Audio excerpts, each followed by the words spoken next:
Mengagetkan kompetitor, waktu itu jam 3 dini hari ada pesan masuk ke ponsel saya. Bagaimana kalau kita masuk Ubud? Pagi itu mungkin ada lebih dari 10 pesan yang belum saya baca. Tapi saya terpaku pada satu pesan itu. Kalimat dari mitra bisnis saya ini paling membuat saya berpikir, masuk ke Ubud?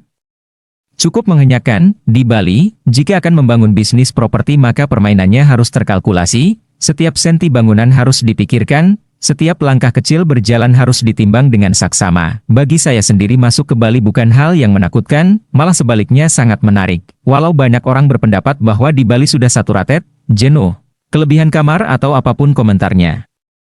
Biasanya itu dikatakan dari dua kelompok komunitas, satu dari seseorang yang tidak paham properti, satu lagi dari kelompok pemain properti yang mengharapkan kompetitor lain untuk tidak masuk ke sana karena investasi mereka belum balik modal. Ada kalkulasi lain lagi, yaitu menghitung jumlah ketersediaan kamar atau room bay.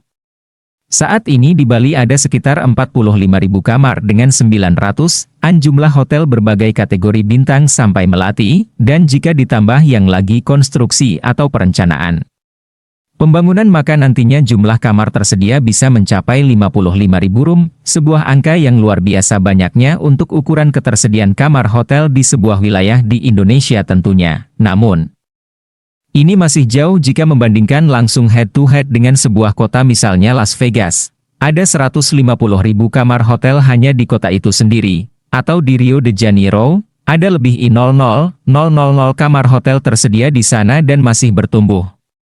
Contoh Rio dan Vegas tadi baru jumlah kamar di satu kota, sementara di Bali itu di satu provinsi. Berbicara tentang Bali secara global itu melihatnya begini, 50-an newcomer atau pendatang baru, juga low budget traveler turis hingga upper spender akan ke daerah Kuta, Seminyak, Legian, dan seterusnya hingga pantai Canggu sisi barat Pulau Bali.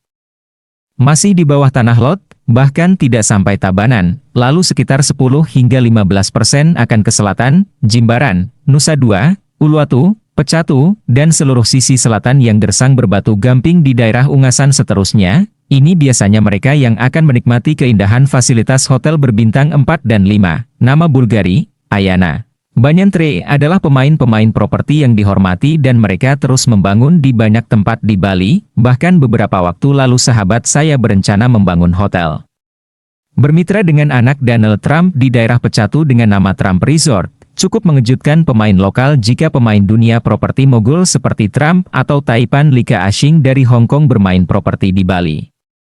Kemudian 10% turis memilih Denpasar dan Sanur kira-kira. Sisi timur ini biasanya untuk mereka yang sudah berumur dan memilih ketenangan karena sisi timur adalah sisi sunrise, matahari terbit. Ini adalah orang-orang yang mapan usia matang di atas 45, di mana mereka terbiasa bangun pagi. Sementara sisi opositenya yaitu Kuta adalah mereka yang sampai malam atau menjelang pagi masih aktif kehidupannya sehingga bangun siang semua, masuk kaum bangsawan, bangsane sing tangi awan, dan wilayah.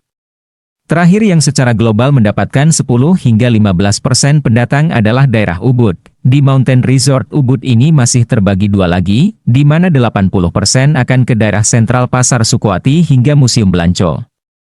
Dan yang 20% lagi akan menuju ke daerah sekitar jurang di sisi Sungai Ayung. Mulai dari hilirnya ada Samaya, Four Seasons, Alila, Como Shambhala hingga paling utara Ubud yaitu Hanging Garden, di mana di daerah ini dipenuhi dengan resort kelas dunia yang bahkan per malamnya bisa mencapai harga $5.000 Amerika. Tidak heran kalau penyanyi Sting, atau penulis J.K. Rowling atau artis senior Barbara Streisand bisa berlama-lama di resort tersebut hingga hitungan bulanan karena privasi dan pampering ambience.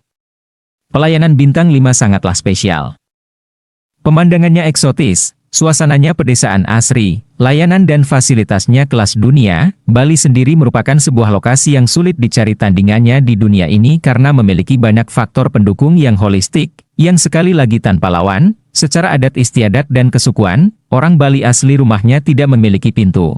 Yang diartikan secara antropologis dan sosiologis adalah kaum yang terbuka, menerima, dan bebas. Secara adat, ada banyak kegiatan peribadatan dan ritual yang bagi turis asing adalah tontonan gratis. Dari ngaben, podalan, melasti dan lain sebagainya bagi Bali adalah adat, bagi tamu adalah keindahan kultur yang unik. Jadi, mencari ekotouris ada, food culinary tourism ada, religious tourism ada, culture tourisme ada, beach and sea tourism ada, mountain resort lengkap dan masih banyak lagi. Daerah lain sebagai pembanding, misalnya Yogyakarta, ada juga tourism seperti di Bali. Namun, Yogyakarta tidak punya pantai yang sebanding Parangtritis atau Parangkusumo, pastinya bukan tandingan Petitenget, Canggu, dan Legian, baik dari ombak, fasilitas maupun pantainya, membandingkan dengan Pattaya Thailand, Phuket, Koh Samui, kebanyakan pantai, tak selengkap Bali yang ada. Gunungnya dalam jarak jam dari pusat keramaian, atau di Sapak Vietnam yang terlalu dingin belum bisa menandingi sejuknya Ubud, atau Rio yang memiliki pantai Ipanema. Copacabana Rio tidak punya mountain resort. Jauh sekali ke Corcovado, bisa 5 jam dari pusat Rio. Jadi, Bali sulit ditandingi dibandingkan World Class Tourist Destination. Bisa dibilang Bali merupakan tujuan wisata kelas dunia yang semua dekat dan lengkap. Di belahan bumi Indonesia lainnya, Raja Ampat, Bunaken, Pantai Belitung, digadang-gadang terindah, dan benar indah adanya. Namun belum menyeluruh keindahannya, bagi para pencinta kegiatan menyelam atau pencinta pantai memang bisa membuat ternganga keindahannya. Namun bagi kebanyakan orang Indonesia yang sudah bosan dengan teriknya matahari dan takut kulitnya menjadi hitam, pantai indah atau keindahan bawah laut yang bening dengan beragam biota laut tidaklah begitu menarik. Kembali ke tulisan di ponsel saya tadi, masuk Ubud menjadi tantangan tersendiri, mau ambil kelas atas asing, atau kelas atas lokal. Sama seperti kudeta yang menarget asing dan banyak dibenci sama kaum pribumi karena pilih-pilih pelanggan, namun menomorsatukan bule-bule, kelapa dipecatut coba masuk seperti kudeta, ternyata tidak bergerak alias tidak dapat pasar yang sama, dibangun lagi untuk bersaing di dekat Seminyak yaitu Potato Head, tetapi hanya dapat anak-anak Jakarta yang penuhnya di weekend atau masa liburan. Sementara kudeta tetap stabil di sepanjang musim, jadi, ambil kelas atas atau menengah untuk di Ubud. Lalu, apa keunikan yang harus dimasuki di sana sehingga ada pembeda yang telak dan sulit dikejar? Kapan masuk ke sana? Di mana lokasi yang akan dibangun? Siapa saja kompetitor dan lain sebagainya yang menjadi parameter pengambilan keputusan. Belum lagi masalah software, seperti manajer dan SDM, HMS dan lain sebagainya, semuanya memerlukan perhatian ke detail yang menantang, diperlukan waktu sesaat sampai akhirnya kami memutuskan. Masuk di Ubud dengan bentuk bangunan bukan resort namun block building. Mengapa block building sementara di Ubud 95% adalah resort bungalow satuan? Alasannya adalah bungalow pasti maintenance-nya mahal, ada 4 sisi yang harus dimaintain.